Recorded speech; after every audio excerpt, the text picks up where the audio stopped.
আমরা মাঝে মাঝে দেখি যে সেখানে কিছুটা ভিসা প্রক্রিয়ার জটিলতা রয়েছে। এই জটিলতাটা আসলে কি ধরনের জটিলতা? এরা কিন্তু বাহরাইন ছেড়ে চলে গেছে শুধুমাত্র একটা রিজন, বিকজ ফ্যামিলি আনতে পারতেছে না। বাহরাইন হচ্ছে যে বাংলাদেশের শীর্ষ 10টি রেমিটেন্স আহরণকারী দেশের একটি।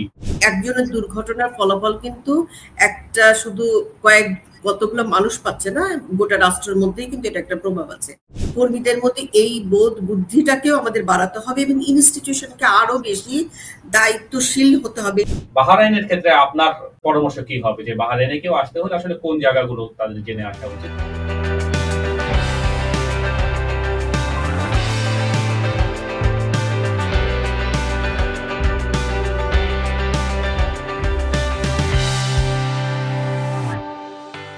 সবাইকে স্বাগত জানাচ্ছি মাইগ্রেশন কনসার্নের আয়োজন মাইগ্রেশন টকে।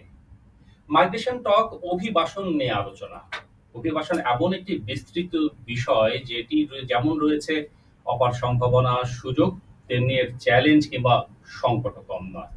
আমরা এই আয়োজনে নিয়মিত অভিবাসন বিশেষজ্ঞ এবং কোনো না কোনো অভিবাসীকে নিয়ে আলোচনা করব কোনো নির্দিষ্ট বিষয় নিয়ে। আজকে একটি খুব গুরুত্বপূর্ণ বিষয় নিয়ে আলোচনা করব, সেটি হচ্ছে বাংলাদেশের অভিবাসন সেক্টরের জন্য মধ্যপ্রাচ্য একটি খুব গুরুত্বপূর্ণ অঞ্চল এবং সাম্প্রতিক সময়ে মধ্যপ্রাচ্যে যে সংকট সৃষ্টি হয়েছে বিশেষ করে ইরান এবং ইসরায়েলের মধ্যে, সেই সংকট আসলে পুরো অভিবাসন সেক্টরকে কি প্রভাব ফেলছে সেটি নিয়ে আমরা আলোচনা করব। আলোচনার জন্য আমাদের সাথে দুজন অতিথি এখানে রয়েছেন। আমাদের সাথে ঢাকা থেকে যুক্ত হচ্ছেন রামরুর ডিরেক্টর প্রোগ্রাম মেরিনা সুলতানা, এবং আমাদের সাথে বাহরাইন থেকে যুক্ত হচ্ছেন বাংলাদেশ ইউথ ক্লাবের সাধারণ সম্পাদক, তিনি বাহরাইনে আছেন মুস্তাফিজ মাসুম। আপনাদের দুজনকেই স্বাগত জানাচ্ছি আমাদের আজকের এই আয়োজনে।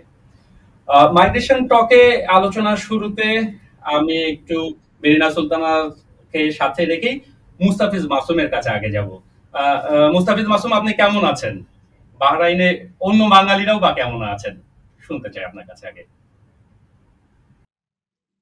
জি আছি, আলহামদুলিল্লাহ। আমি ভালো আছি এবং বাহরাইনে বাংলাদেশি প্রবাসী যারা রয়েছেন তারাও যথেষ্ট পরিমাণে ভালো আছেন। আমরা দেখলাম যে সাম্প্রতিক সময়ে একটা মধ্যপ্রাচ্যে এবং সারা বিশ্বজুড়ে একটা অস্থির পরিস্থিতি, বিশেষ করে ইরান এবং ইসরায়েলের মধ্যে যে যুদ্ধটি হলো, বাহরাইনেও আমরা দেখেছি সেখানে অ্যালার্ট জারি করা হয়েছিল। সব মিলে সেখানে বাংলাদেশিদের কি পরিস্থিতি ছিল, আপনারা কেমন বোধ করছিলেন সেই সময়টিতে? আসলে সময়টা কিন্তু কিছুটা আতঙ্কগ্রস্ত ছিলাম আমরা সবাই।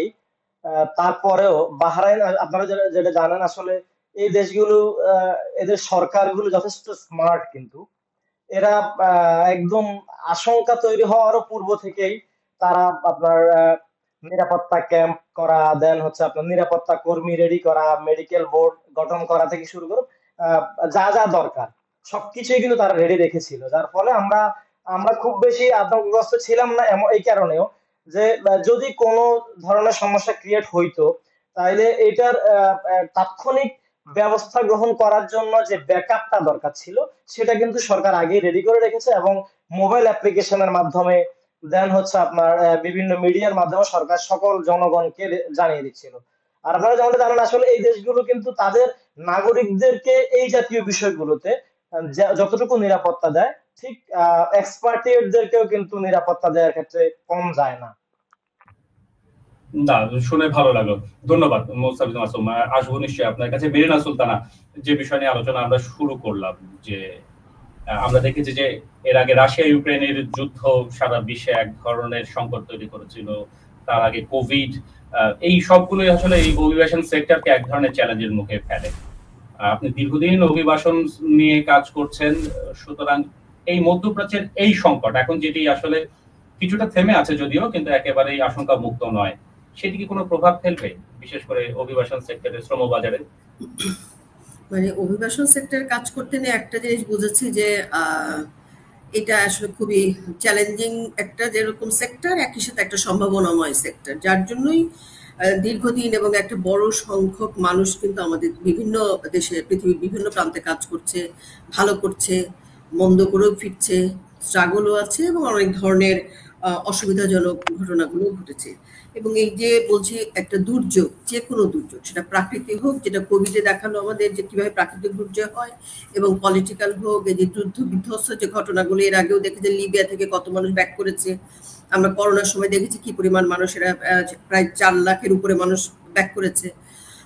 এখন আপনার রাশিয়া ইউক্রেনের ব্যাপার, ইরাক, বাহরাইন, এই যে টোটাল ব্যাপারগুলো কিন্তু আমি মনে করি যে পুরো ওয়ার্ল্ড যেভাবে চলে এবং বিভিন্ন সময় এক একটা দেশে যে ধরনের ঘটনাগুলো ঘটে, যেহেতু ওই দেশগুলোতে আমাদের কর্মী রয়েছে, এবং সেটা আমাদের জন্য একটা অবশ্যই একটা দুশ্চিন্তা তৈরি করে। এটা শুধুমাত্র যে রাষ্ট্রের জায়গা থেকে দুশ্চিন্তা ব্যাপারটা তা তো একেবারেই না, তার বাইরেও পরিবার এবং ওভারঅল অভিবাসীর কি দাঁড়াচ্ছে।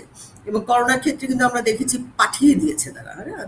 এবং যুদ্ধক্ষেত্রে যুদ্ধ বিধ্বস্ত যে কান্ট্রিগুলো রয়েছে তারাও কিন্তু, আমি এর আগেও এরকম ব্যাক করেছি, এরকম মহিলাকে আমি পেয়েছি, সে তার অভিজ্ঞতাগুলো বলছিল যে কিভাবে মালিক তাদের সাহায্য করছিল, কিভাবে মালিক তাদেরকে বলছিল যে এই অবস্থায় তোরা থাকিস না, চলে যা, ব্যাক করে যাও, কারণ আবার যদি দেশ শান্ত হয়, সঠিক হয়, তাহলে আবার তোমাদেরকে নিয়ে আসা হবে। এরকম পরিস্থিতি নিয়ে তারা হয়তো চলে আসে, এবং তারা কিন্তু আবার চলেও গেছে, এরকমও পেয়েছে। কিন্তু ঘটনাটা হলো যে রাশিয়ার ক্ষেত্রে আমরা যেটা দেখছি যে আমরা অন্তত পেয়েছি, নিজেরাই পেয়েছি যে ইউরোপে পাঠানোর কথা বলে তাদেরকে কিন্তু যুদ্ধে ব্যবহার করা হচ্ছে, এবং সেটাতে একদম কনসেন্ট ছাড়া তাদেরকে কিন্তু একদম সেখান থেকে ভেবে যাচ্ছে যে যুদ্ধে জয়েন করছে, তা কিন্তু না। তাদেরকে ইউরোপের কথা বলে তাদেরকে আসলে পুরো রাশিয়ার এই মধ্যে ঢুকিয়ে তাদেরকে যুদ্ধে নিয়ে যাওয়া, এবং মৃত্যু ঘটে গেছে, এরকম ঘটনা আছে, লাশ পাওয়া যাচ্ছে না, ফ্যামিলি খুঁজে পাচ্ছে না সে কোথায় আছে। এই ঘটনাগুলো যখন হয় তখন কিন্তু এটা অবশ্যই অভিবাসনের ক্ষেত্রে একটা বড় ধাক্কা হচ্ছে। আমরা হয়তো 5-10 জন, 15 জন অথবা 50 জনের সাথে কথা বলছি, কিন্তু আমরা আসলে রিয়েলি জানি না যে স্ট্রাগল গুলো যে ফ্যামিলিটা বহন করছে, সেই স্ট্রাগলটা কিভাবে তারা ওইটাকে মিটিগেট করছে। এবং আমরা যখন এই ফ্যামিলিগুলোর সাথে বসছি তখন কিন্তু আমরা বুঝতে পারছি যে সেখানে যদি কোনো ফিনান্সিয়াল সাপোর্ট সে পাচ্ছেও, কিন্তু তার যে ক্ষতি হয়ে যাচ্ছে সেই ক্ষতিটা কিন্তু উঠার মতো ব্যবস্থা কোনোভাবেই তৈরি হয় না কখনো। আর অভিবাসনটা তো যাই মানুষ স্বপ্ন নিয়ে, সেখানে বড় ধরনের বিপদ যদি বলেন, আমরা হয়তো নিজেকে আস্থা মানে এক ধরনের আশ্বস্ত করেছি, ঠিক আছে, দেশে থাকলেও তো তার বিপদ হতে পারত। কিন্তু যে সমস্ত ছেড়ে বিদেশে থাকছে এবং কাজের জন্য বাধ্য হয়ে ওখানে গেছে, আমি বলবো সবাই যার অবস্থা গুছিয়ে থাকে সে তো যেতে চায় না সহজে। তো ওইরকম অবস্থায় যে পৌঁছে রয়েছে, সেখানে যখন সে তার কাজের জায়গায় বড় একটা ধাক্কা আসে এবং একটা চ্যালেঞ্জ তৈরি হয়ে যায়, ঠিক মতো ফিরবে কিনা তার পরিবারের কাছে সে জানে না। আবার যদি ওখানে থাকেও সে নানা রকম মানে ক্ষতিগ্রস্ত অবস্থায় পড়ে যেতে পারে। এই জায়গাগুলো তো অবশ্যই একটা চ্যালেঞ্জের জায়গা, এবং বিশ্ব ক্ষেত্রে যুদ্ধ বা যুদ্ধ বিধ্বস্ত এরকম নানান জায়গাগুলো তো ঘটনাগুলো থাকছে। আমাদের জন্য সাম্প্রতিক সময় লিবিয়াতে দেখলাম যে লিবিয়া ফেরত যারা এসেছেন তাদেরকে সরকারিভাবে এবং বেসরকারিভাবেও বিভিন্ন রকম সহায়তা দেওয়া হয়েছে, কিংবা পুনর্বাসনের চেষ্টা করা হচ্ছে। মেরিনা সুলতানা, আসবো আমি একটু মুস্তাফিজ মাসুমের কাছে এটা জানতে চাই যে আপনি বলছিলেন যে কাতার সরকার তার দেশের নাগরিক সহ সমস্ত নাগরিককে সমানভাবে এই যুদ্ধের পরিস্থিতিতে সহায়তা দেবার একটা চেষ্টা করেছে। বাংলাদেশ দূতাবাস আপনাদেরকে কতখানি সহায়তা করেছে, কিংবা এই রকম ক্ষেত্রে আপনারা বাংলাদেশ দূতাবাসের কাছে গিয়েছেন কিনা? না, এরকম সিচুয়েশনে আসলে বাংলাদেশ দূতাবাসের কাছে আমরা যাইনি, বা যাওয়ার মতো পরিস্থিতি আমরা মনে করি না যে তৈরি হয়েছে। দেন সরকার তো সরকার যে সার্কুলার গুলো জারি করছিলেন, এগুলা বাংলাদেশ দূতাবাস সার্কুলেটেড করছিলেন প্রবাসীদের মাঝে, এবং দূতাবাস তার নিজস্ব জায়গা থেকে সতর্ক করছিলেন সবাইকে, এবং কার কি করণীয় রয়েছে এই বিষয়টা সবাইকে দিক নির্দেশনা দিচ্ছিলেন। আর এইখানে আসলে দূতাবাস আগ বাড়িয়ে চাইলেও কিন্তু অনেক কিছু করার সুযোগ থাকে না, বিকজ এটা গভর্নমেন্ট যতটুকু পর্যন্ত দূতাবাসকে করা উচিত বলে মনে করেন, দূতাবাস কিন্তু ওই পর্যন্তই করে। তো সেই হিসেবে আসলে এখানে এমন কোনো সিচুয়েশন ক্রিয়েট হয় নাই যে দূতাবাস আসলে সরাসরি কোনো পদক্ষেপ নেবে। জি, ধন্যবাদ। আবার একটু মেরিনা সুলতানার কাছে আসি, যে আপনি বলছিলেন যে এই যে পুনর্বাসন প্রক্রিয়া আমরা কোভিড এর সময় দেখেছি যে আপনারা বেসরকারি উন্নয়ন সংস্থা যারা কাজ করেন তাদের একটা বড় ভূমিকা ছিল, সরকারেরও বড় ভূমিকা ছিল। এই ধরনের আশঙ্কা, আপনি বললেন যুদ্ধ বিগ্রহ কিংবা প্রাকৃতিক বিপর্যয়, যেটা আগে থেকে আজ করা যায় বা কোনোটা আজ করা যায় না, সেখানে কি বাংলাদেশের সরকারের আগ বাড়িয়ে কোনো পরিকল্পনা কিংবা প্রস্তুতির প্রয়োজন রয়েছে কিনা? দেখেন, এইটা আমরা ওই সময় প্রথম আমাদের ধরেন এই লিবিয়ার সময় একরকম হয়েছে, কিন্তু আমরা করোনার সময় কিন্তু আমরা একদম সামগ্রিকভাবে এই প্রতিষ্ঠানগুলো বসে আমরা কিন্তু একটা সুপারিশ দিই গভর্নমেন্টের কাছে যে আমরা যেটা দেখতে পাচ্ছি যেটা হচ্ছে সেটা একরকম, কিন্তু যেটা দেখার বাইরে থেকে হচ্ছে সেটার জন্য একটা প্রস্তুতি থাকা খুবই প্রয়োজন। হ্যাঁ, হতে পারে যে হয়তো 10 বছরের মধ্যে কিছু হলো না, কিন্তু রিটার্নি রিইন্টিগ্রেশনের জায়গায় তাদেরকে ঠিক মতো নিয়ে আসা, তাদেরকে ঠিক মতো ইন্টিগ্রেট করা, তো এই জায়গাগুলোতে আমরা কিন্তু তখন একটা বড় ধরনের পদক্ষেপ নেওয়ার জন্য আমরা সরকারকে আমরা পার্সু করতে থাকি, আমরা অ্যাডভোকেসি করতে থাকি, এবং আমরা এই সময়ের মধ্যে কিন্তু আমরা দেখেছি যে গভর্নমেন্ট কিছু ইনিশিয়েটিভ আসলে নিয়েছে ইন্টারন্যাশনাল অর্গানাইজেশনের সাথে কানেক্টেড হয়ে, এবং ওয়ার্ল্ড ব্যাংক একটা কিন্তু বড় সাপোর্ট করে তখন তাদের একটা বড় প্রজেক্ট দিয়ে, রেইজ নামে একটা প্রজেক্ট, যেটা মূলত করোনা পরবর্তী ওটা তৈরি করে যে যারা ফিরে আসে তাদেরকে ইকোনমিক্যাল এক ধরনের ইকোনমিক রিইন্টিগ্রেশন, অর্থনৈতিক এবং সাইকোসোশ্যাল কাউন্সিলিং দিয়ে। সো এইটা কিন্তু আমাদের মনে করি যে ফার্স্ট একটা পদক্ষেপ নেওয়া, যে এবং প্রায় 2 লাখেরও বেশি রিটার্নিকে ডাটাবেস করে তাদেরকে এক ধরনের কিন্তু সাপোর্টের আওতায় আনতে সক্ষম হয়েছে, যেখানে আমি মনে করি যে রামরু এখানে একটা বড় ধরনের রোল প্লে করার সুযোগ পেয়েছে। এছাড়াও ইতালি, লিবিয়া থেকে যারা অনিরাপদ অবস্থায় মানে যেতে নিয়ে যারা ভালনারেবল অবস্থা ব্যাক করছে, সেখানেও কিন্তু আমরা দেখেছি যে আন্তর্জাতিক অভিবাসন সংস্থা যেটা IOM, তাদের মাধ্যমে কিন্তু এখানে আমরা নিজেরা এই প্রকল্পটার সাথে কাজ করছি, যে তাদেরকে এককালীন শুধু অর্থনৈতিক সাপোর্ট না, এটা কমপ্লিটলি তাকে উদ্যোক্তা তৈরিতে কাজ করা, তার দক্ষতা উন্নয়ন করে, তার মানসিক এবং শারীরিক অবস্থা বিবেচনা করে কিভাবে সে দেশে একটা ভালো জীবন পেতে পারে, এরকম একটা প্রচেষ্টা কিন্তু এই প্রকল্পগুলো করছে। এবং সেখান থেকে আমি মনে করি যে রিইন্টিগ্রেশন ব্যাপারটা প্রথম দিকে শুধু আমরা দেখতাম যে মানুষ যাবে, সেফ মাইগ্রেশনের কথা বলা হতো, মাইগ্রেশন রেমিটেন্স ম্যানেজমেন্টের প্রসঙ্গটা আমরা বলতাম সবসময়, কিন্তু একটা অভিবাসন সাইকেলটা কিন্তু কমপ্লিট সম্পূর্ণভাবে আমরা বলবো না যে সফল হয় যদি তার ফিরে এসে রিইন্টিগ্রেশনটাকে আমরা কনফার্ম করতে পারলেই হয়তো বলতে পারি যে লেবার মাইগ্রেশনটা তার এই মাইগ্রেশন প্রসেসটা তার সফল হয়েছে। সেখানে আমরা এখন দেখছি শুধু আর বলা হচ্ছে না যে সে নিয়মিত নিরাপদে যাচ্ছে কিনা, এখন বলা হচ্ছে সে নিরাপদভাবে ফেরতও আসছে কিনা, এবং ফেরত এসে সে দেশে আসলে সেটেল হতে পেরেছে কিনা, নাকি তাকে আবার যাওয়ার চিন্তা করতে হচ্ছে। তো এইরকম কিন্তু জায়গাগুলোও কিন্তু অনেকভাবে পাল্টাচ্ছে, চিন্তা ভাবনাটাও পাল্টাচ্ছে, না যে শুধু চলে যাওয়া না, চলে যেয়ে তাকে ফিরে আসাটাকেও এখন কিন্তু বলা হচ্ছে না, তা না হলে সে যদি প্রপারলি ফিরে আসে তাহলেই তার যে শ্রম, তার যে রেমিটেন্স, তার যে এতদিনের একটা সোশ্যাল কস্ট গেছে, সেইটাকেও পুরো একত্রীকরণের মাধ্যমে যেন একটা অভিবাসী তার পারিবারিক এবং সামাজিক জীবনটাও যেন পরিপূর্ণভাবে ফিরে আসে, এটা কিন্তু এখন দেখা হচ্ছে। আমরা সবাই এইভাবে সার্বিক ব্যবস্থাকে আসলে এখন বিবেচনায় সামগ্রিকভাবে আসলে ফিরে আসে। ধন্যবাদ। আসবো নিশ্চয়ই আপনার কাছে। আমি একটু মুস্তাফিজ মাসুমের কাছে যাই। আপনি বাহরাইনে আছেন, আপনি বয়সে অপেক্ষাকৃত তরুণ, দীর্ঘদিন হয়তো আছেন। আপনি বলছিলেন বাংলাদেশিরা ভালো আছে এবং প্রায় 1,40,000 থেকে 50,000 মানে 1.5 লাখ বাংলাদেশি আছেন। আমরা মাঝে মাঝে দেখি যে সেখানে কিছুটা ভিসা প্রক্রিয়ার জটিলতা রয়েছে একটা নির্দিষ্ট সময় থেকে। এই জটিলতাটা আসলে কি ধরনের জটিলতা, কি কি ধরনের সমস্যার আপনারা মুখোমুখি হচ্ছেন, সেটা যদি একটু আমাদের জানাতে বিস্তারিত। জি, ধন্যবাদ। আসলে গুরুত্বপূর্ণ বিষয়ে আমাকে প্রশ্নটা করার জন্য। বাহরাইনে 2017 সালে একটা দুর্ঘটনাকে কেন্দ্র করে বাহরাইন সরকার সকল ধরনের বাংলাদেশের ভিসা বন্ধ করে দেন, including visit visa, family visa, সব রকমের ভিসা বন্ধ করে দিয়েছেন।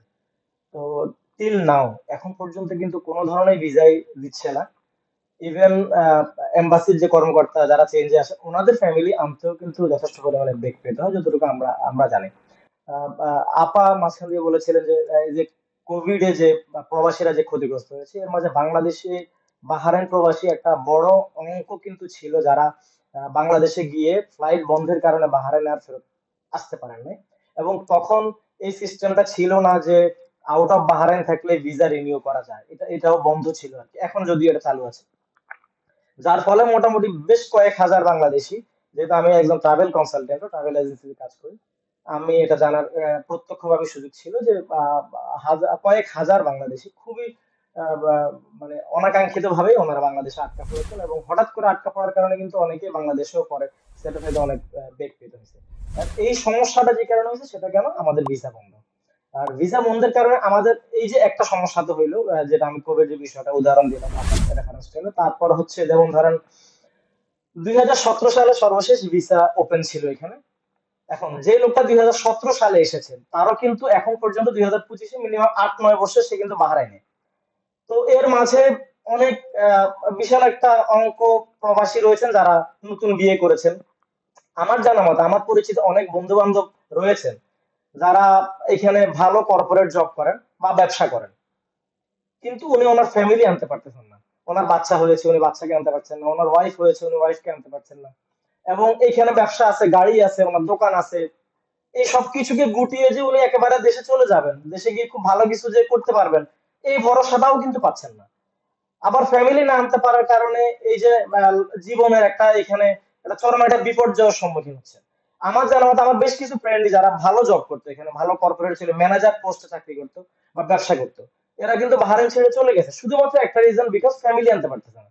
এটা খুবই কষ্টদায়ক, বা এটা চিন্তা করতে আসলে কষ্ট লাগে। আমি নিজে আমার ফ্যামিলি আনতে পারছি না, যদিও আমার কোম্পানি কিন্তু আমাকে সব ধরনের সুবিধা দিবে। আমি যদি ফ্যামিলি আনি আমাকে ভিসা দিবে, আমাকে টিকিট দিবে, আমার ফ্যামিলির হচ্ছে আপনার লিভ এক্সপেন্সেস দিবে, কিন্তু আমি আনতে পারতেছি না।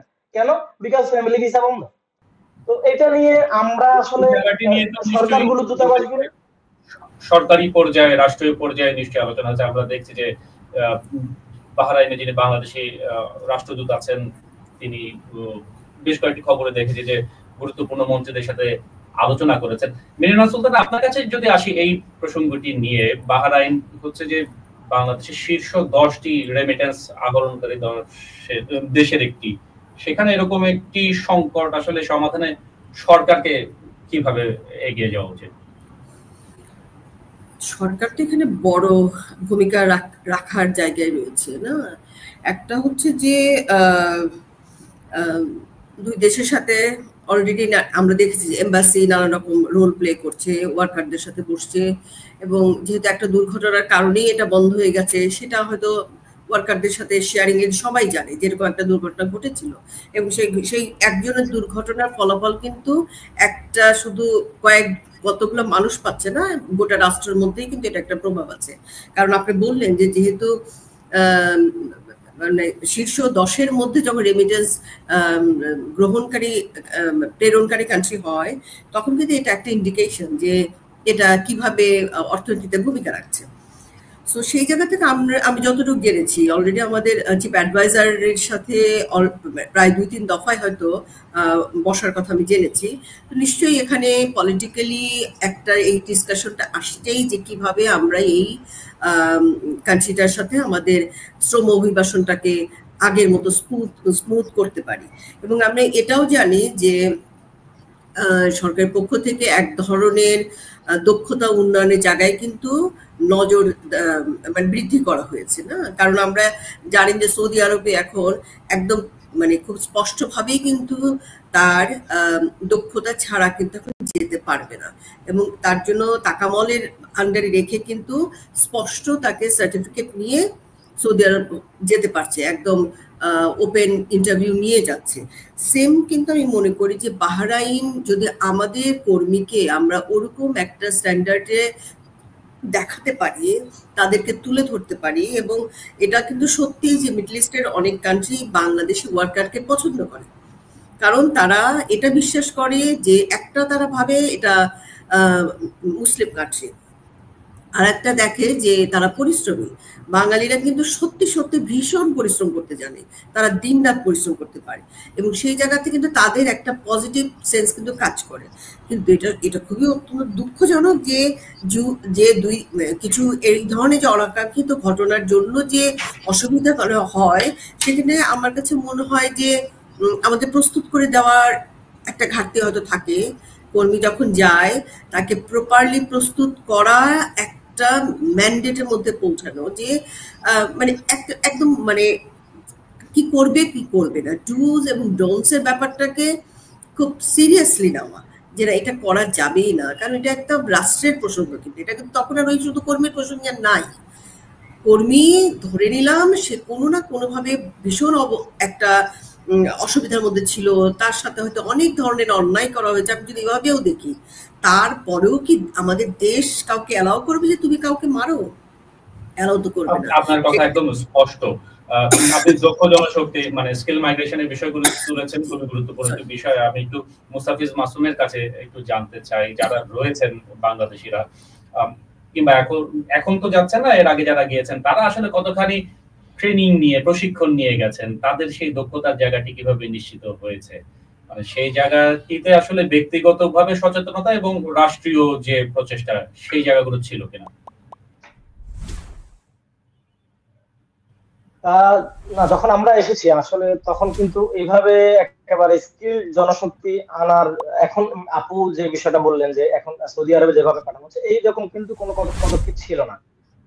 তবে আপনি যদি দেখেন তাহলে যে লোকটা ধরেন একই দেশে 8 বছর মিনিমাম 8 বছর যে এখানে আছে প্রবাসী হিসেবে, সে কিন্তু কোনো না কোনো সেক্টরে কিন্তু ইতিমধ্যে দক্ষতা অর্জন করেছে, এবং সে ভাষাগত দক্ষতা বলেন বা কাজের দক্ষতা বলেন ইতিমধ্যেই অর্জন করেছে। এই কারণে আমরা এটা মনে করি বর্তমানে যারা আছে এরা স্কিল। তবে হ্যাঁ, বাহরাইন আমি যতটুকু আমার সার্কেল থেকে জেনেছি আর কি, জানার সুযোগ ছিল যে এখানে যেমন নার্স বলেন, ডাক্তার বলেন, ডেন্টিস্ট, এই এই টাইপের যে ব্যাপারগুলো, এগুলো যথেষ্ট পরিমাণে চাহিদা আছে, এবং এই এই জায়গাটা কিন্তু ইন্ডিয়ানরা এককভাবে দখল করে রেখেছে বলা যায়। আমরা যদি আসলে এই সেক্টর গুলোকে বেছে বেছে আমরা কিছু স্কিলড জনশক্তি এখানে পাঠাইতে পারি, তাহলে কিন্তু এটা আমাদের অর্থনীতিতে যেমন ভূমিকা রাখবে, তেমন আমি মনে করি এই কর্পোরেট লেভেলের বা এক্সিকিউটিভ লেভেলের যে প্রবাসীরা রয়েছে তারা কিন্তু দেশের সম্মান বৃদ্ধিতেও ভূমিকা রাখতে পারে যথেষ্ট পরিমাণে। অনেক ধন্যবাদ, খুব গুরুত্বপূর্ণ প্রসঙ্গ করেছেন মেরিনা সুলতানা। চাহিদা বিবেচনা করে দক্ষতা বাড়ানো কিংবা প্রশিক্ষণ দেয়া কিংবা সেই বিবেচনাটা করা, সেইটা আমাদের ধরুন বিএমইটি করে থাকে বাংলাদেশের সরকারের পক্ষ থেকে। তার বাইরে যারা বেসরকারি ভাবে কাজ করছেন, সমন্বিত ভাবে এই কাজটি কতখানি করা হচ্ছে কিংবা আরো করার সুযোগ রয়েছে কিনা? সত্যি করে যদি বলি, অবশ্যই আমাদের সেখানে দক্ষতার ঘাটতি রয়েছে, বিশেষ করে ডিমান্ড অনুযায়ী আন্তর্জাতিক মানের যে স্ট্যান্ডার্ড, সেই স্ট্যান্ডার্ড অনুযায়ী দক্ষ করে আমরা কিন্তু ওই পরিমাণ কর্মী মোটেও দিতে পারি না। হ্যাঁ, এবং দেখেন দক্ষতা এবং আমাদের কিন্তু কম্পিটিশন করি, মার্কেটে বেঁচে থাকতে হবে এবং টিকে থাকতে হবে। সেইখানে আমাদের কিন্তু বাজার সংকুচিত। তাহলে সংকুচিত হলে যদি হয়ে যায়, এবং একই সাথে আমাদের একটা বড় সম্পত্তি হচ্ছে জনশক্তি, সেই জনশক্তিকে তো আমাকে জনশক্তির মাধ্যমেই তো আমাদের এই ইন্টারন্যাশনাল মার্কেটটাকে ধরে রাখতে হবে। সেখানে আমাদের যদিও বলতে পারেন ট্রেনিং সেন্টার আছে, কিন্তু যদি ট্রেনিং এর মান বলি, আমরা আন্তর্জাতিক মানটাকে এখনো ধরে রাখতে জায়গায় সম্ভব হয়নি।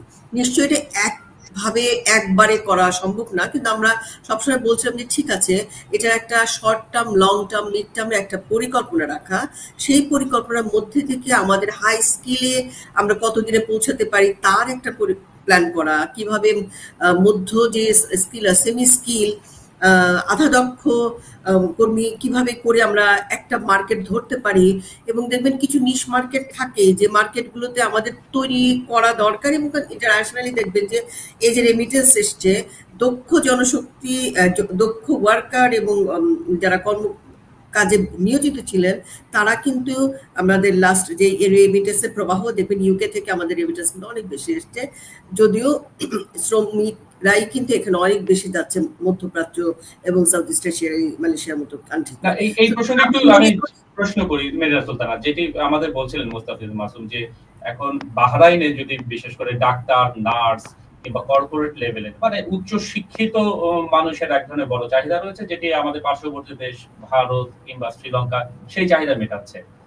সেই জায়গায় আমরা বিএমইটি ট্রেনিং এ তো সাধারণত দেখি যে এক ধরনের কর্মী সৃষ্টির প্রচেষ্টা, কিন্তু এই উচ্চশিক্ষিত মানুষকে জনশক্তি হিসেবে রপ্তানির ক্ষেত্রে সেইখানে সরকার কতখানি ভূমিকা নিচ্ছে? আমি বলবো না যে সেটা আসলে আমরা অ্যাড্রেস করতে পারছি। আমরা যতটা হচ্ছে মানে সেমি স্কিল আনস্কিলকে যতটা দেখছি, আমরা অবশ্যই দক্ষ জনশক্তির মধ্যে এখনো ঢুকতে পারিনি সেইভাবে। ইভেন নারীদেরকে দেখবেন আপনি, শুধুমাত্র আমরা ডোমেস্টিক ওয়ার্কারের হাউসকিপিং এর মধ্যে রেখে দিয়েছি, খুব সামান্য যাচ্ছে গার্মেন্টস ওয়ার্কার হিসাবে, কেয়ার গিভার হিসাবে।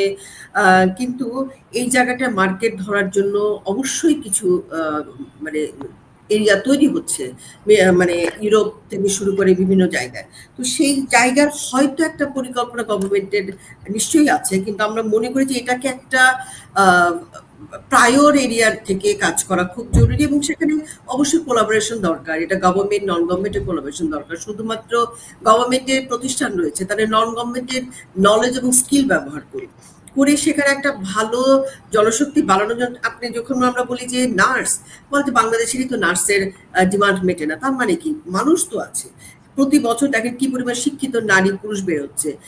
তাদেরকে আমি ওই জায়গাটা তৈরি করতে পারলে নিশ্চয় আমার দেশের চাহিদা মিটিয়ে তাকে বাইরে পাঠানোর ব্যবস্থা করা যাবে। সুতরাং এখানে অনেকগুলো হাত আসলে এক হতে হবে। প্রাইভেট ইউনিভার্সিটি মেডিকেলগুলো যেগুলো রয়েছে তাদের হাত, এবং এখানে স্কোপ বাড়িয়ে দেওয়া, এডুকেশনাল সিস্টেমকে একটু ডিফারেন্ট করে দেওয়া। ওয়ার্কার হিসাবে কি ধরনের, যেরকম আপনি দেখেন আরপিএল, উনি যেটা বললেন যে উনি 10 বছর 8 বছর 10 বছর যেন একটা কর্মী যখন একটা সাবজেক্টের উপর কাজ করে সে সত্যি সত্যি দক্ষ হয়ে যায়, কিন্তু তার কোনো সার্টিফিকেট না থাকার কারণে কিন্তু তাকে অদক্ষ হিসাবেই তাকে স্যালারি পে করে, হ্যাঁ, দেশের বাইরে। কিন্তু শ্রীলঙ্কা বা ইন্ডিয়া থেকে একটা দক্ষতার ওই স্ট্যান্ডার্ড সার্টিফিকেট নেওয়ার কারণে তার কিন্তু এই বেনিফিট গুলো বেড়ে যায়। তো বাংলাদেশের কর্মীদের ক্ষেত্রে এখন আরপিএল এর একটা সুযোগ এসছে, প্রাইওয়ার লার্নিং এর সার্টিফিকেট গুলো এটাকে ইনশিওর করা, এটাকে পরিমাণ বাড়ানো, যারা বিদেশ থেকে অনেকদিন দক্ষ হয়ে এসছে তাদের দক্ষতা থেকেও কিন্তু সে এক্সচেঞ্জ করতে পারে, কালচারাল এক্সচেঞ্জ গুলো সে শেয়ার করতে পারে, যাতে করে আমাদের কর্মীর যে মনোবলের ঘাটতি রয়েছে, আমাদের কিছু কর্মীদের মধ্যে যে ধরনের কিছু মিসকনসেপ্ট রয়েছে যে আমি জিত করতে পারি, আমি দলগতভাবে স্ট্রাইক করতে পারি, আমি যে কোনো ভাবে যে কোনো বিহেভিয়ারে চলে যেতে পারি, কিন্তু একটা ইনস্টিটিউশন, রাষ্ট্র তো একটা ইনস্টিটিউশন, একটা রাষ্ট্র থেকে আরেকটা রাষ্ট্রে যখন যাব, সেই রাষ্ট্রের যে একটা পরিমিতির জায়গা রয়েছে, একটা রুলস এবং রেগুলেশনের জায়গা রয়েছে, সেগুলো কিন্তু একটা দক্ষ কর্মীর প্রস্তুতির একটা প্রথমতম ইন্ডিকেটর। আমি অনেক দক্ষ হলাম, বাট আমি বিহেভিয়ার জানি না, আমি কালচার ওই নর্মস গুলো জানি না। তো এগুলো এখন কিন্তু খুব স্পষ্ট যে আমাদের পাশাপাশি নেপাল এবং শ্রীলঙ্কা যখন এগিয়ে যায়, তখন বুঝতেই হবে যে এগুলো স্পষ্ট যে আমাদের কর্মীদের মধ্যে এই বোধ বুদ্ধিটাকেও আমাদের বাড়াতে হবে, এবং ইনস্টিটিউশনকে আরো বেশি দায়িত্বশীল হতে হবে। শুধুমাত্র কর্মী পাঠানোটাই একমাত্র মানে লক্ষ্য হতে পারে না, একটা একমাত্র লক্ষ্য হতে পারে, বরং কিভাবে সম্মান নিয়ে দেশের মর্যাদা রেখে এবং একজন কর্মীর মর্যাদা রেখে সে এই সেক্টরটাকে গুছিয়ে রাখা যেতে পারে, সেটা আমার কাছে মনে হয় যে এখন একটা বড় দায়িত্বের মধ্যে এসছে। অনেক ধন্যবাদ। আমরা প্রায় আলোচনা শেষের দিকে চলে এসেছি। আমি একটু মুস্তাফিজ মাসুমের কাছে জানতে চাই, আমরা জানি যে আমাদের মাননীয় প্রধান উপদেষ্টার সাথে বাহরাইনের রাজ পরিবারের একটা সুসম্পর্ক রয়েছে, হয়তো এটি দুদেশের যে বিবদমান সমস্যা সেটি সমাধানে একটি উপায় হতে পারে। ধরুন যে এই যে ভিসা সংকট সেটি কেটে গেল, সেটি কেটে যাবার পরে যারা আবার নতুন করে যাবে তাদের আসলে কোন জিনিসটি জেনে যাওয়া ভালো? যে আমরা যে এই যে এতক্ষণ প্রশিক্ষণের কথা বললাম, মিনিনা সুলতানা বললেন যে একটি দেশের সংস্কৃতি, ভাষা, আইন জেনে যাওয়া উচিত। বাহরাইনের ক্ষেত্রে আপনার আপনার পরামর্শ কি হবে, যে বাহরাইনে কেউ আসতে হলে আসলে কোন জায়গাগুলো তাদের জেনে আসা উচিত, কিংবা সরকারের কোন বিষয়গুলোতে জোর দেওয়া উচিত? আমি যেমনটা আগে আসলে রেফারেন্স দিয়েছিলাম যে কিছু কিছু লেভেল রয়েছে, কিছু কিছু লাইন এখানে বেসিক্যালি আসলে মধ্যপ্রাচ্যে কিন্তু বাংলাদেশের বাংলাদেশের যে বেশি চাহিদা হচ্ছে আপনার কনস্ট্রাকশন লেভেলে, যেটা আপা বললেন যে বাংলাদেশিরা অনেক বেশি হার্ড ওয়ার্ক করতে পারে বিধে এখানে যে ভালোবাসাটা পেয়েছে, এটা কিন্তু আসলে কনস্ট্রাকশন লেভেলে নিঃসন্দেহে। যারা সেখানে রোদে পুড়ে বৃষ্টিতে ভিজে অনেক কষ্ট করে আসলে তারাই প্রকৃতপক্ষে এই ভালোবাসাটা অর্জন করে এনে দিয়েছে বাংলাদেশি বাকি প্রবাসীদের। কিন্তু স্টিল আমি যেটা মনে করি যে বাহারাইনে আসলে কর্পোরেট লেভেলের জব এবং এই যে ডক্টর এবং নার্সের যে বিষয়টাতে আমরা দেখি যে হিউজ পরিমাণে একটা গ্যাপ থাকে। এর বাহিরে হচ্ছে যেমন যেমন ধরেন আমি ট্রাভেল এজেন্সির কথাই বলি। আমি ট্রাভেল এজেন্সিতে জব করি। আমরা এখানে কিন্তু নিয়োগ নিয়োগ বিজ্ঞপ্তি দিয়েও বাংলাদেশি ভালো কোনো ট্রাভেল কনসালটেন্ট খুঁজে পাই না। কেন পাই না? বিকজ এই লাইনে কেউ স্কিলড না। তো এই বিষয়গুলো আসলে দেখে দেখে সরকারের উচিত কোন কোন ব্যাপারগুলোতে গ্যাপ রয়েছে এবং চাহিদা রয়েছে, এটা নিঃসন্দেহে দূতাবাসের কাছে এই পরিসংখ্যান আছে, বা দূতাবাস চাইলেই কিন্তু এটা সহজে সাধারণ প্রবাসীদের মাধ্যমে কালেক্ট করতে পারে। এখন কথা হলো আসলে ভিসা যেখানে বন্ধ সেখানে আসলে আমরা এই বিষয়গুলো হয়তো দূতাবাস এই কারণেই আর কি এই বিষয়ে পদক্ষেপ নিচ্ছে না। দূতাবাস আসলে ফার্স্ট প্রায়োরিটি দিচ্ছে ভিসা ওপেন করার বিষয়টাতেই হয়তোবা। একদম শেষের দিকে এসে মুস্তাফিজুর মাসুম, দূতাবাসের কাছে আপনাদের কোনো প্রত্যাশা রয়েছে কিনা বাড়তি ভাবে? নিশ্চয়ই দূতাবাস থেকে আপনারা অনেক সহায়তা পান, তারপরও যদি বাড়তি কোনো প্রত্যাশা কিংবা কোনো কিছু জানার থাকে।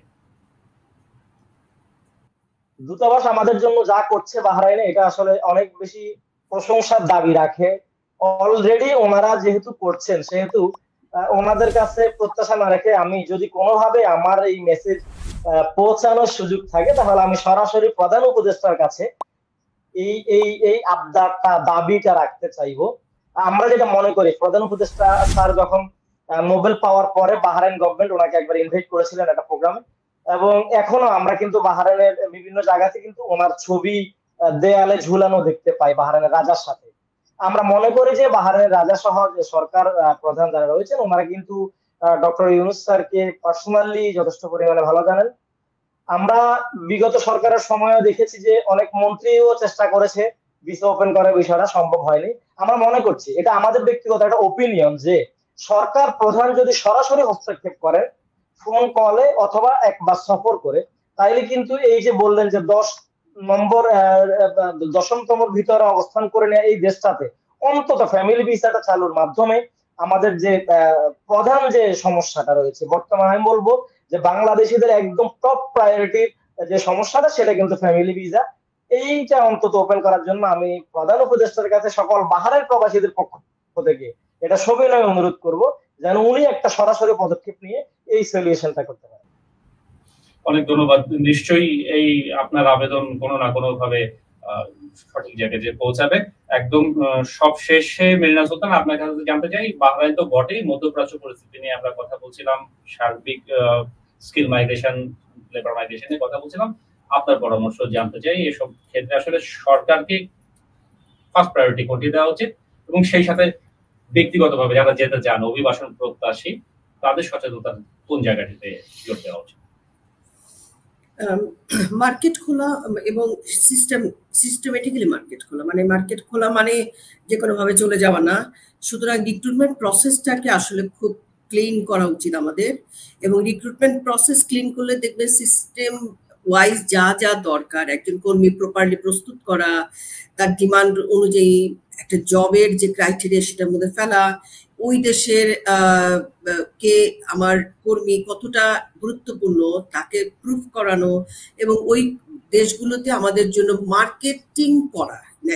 মার্কেটিং করার জন্য বিভিন্ন দেশ মার্কেটিং করে। আমি তো বাজারজাত প্রাণী কি বলবো মালামাল বাজারজাতের এক ধরনের সিস্টেম, কিন্তু আমি যখন স্টোমো সত্যি আমি যখন বাজারের কথা ভাববো, স্টোমো বাজারগুলোকে যখন ধরবো, তখন কিন্তু সেটাও একটা গুরুত্বপূর্ণ যে আমার কর্মী কেন ভালো, আমার কি পরিমাণ দক্ষ কর্মী রয়েছে, এবং সেটা অনলাইন কেন্দ্রিক ডিজিটাল মাধ্যম তৈরি করে অন্য দেশের সাথে নেগোসিয়েশনটা তো অবশ্যই, এবং যেগুলো ভিসা আসলে বন্ধ হয়ে রয়েছে মার্কেটগুলো, সেগুলোতে একদম খুব দ্রুততার সাথে প্রায়োরিটির ভিত্তিতে কর্মীর আমাদের যে যোগ্য এবং দক্ষ করে তোলার যে নিউজগুলো সেগুলোকে তাদের কাছে প্লেস করা এবং সেই অনুযায়ী নেগোসিয়েশনটাকে বাড়ানো, যাতে করে আমাদের বাজারগুলো, যেরকম আপনি জানেন, আমি জাস্ট আপনার সময় নাই, কিন্তু আমরা জাপানের যে ডিমান্ড আমরা সেটাও কিন্তু পূরণ করতে পারি না। হ্যাঁ, আমাদের কাছে কোরিয়ার একটা বড় ভালো এক্সাম্পল আছে।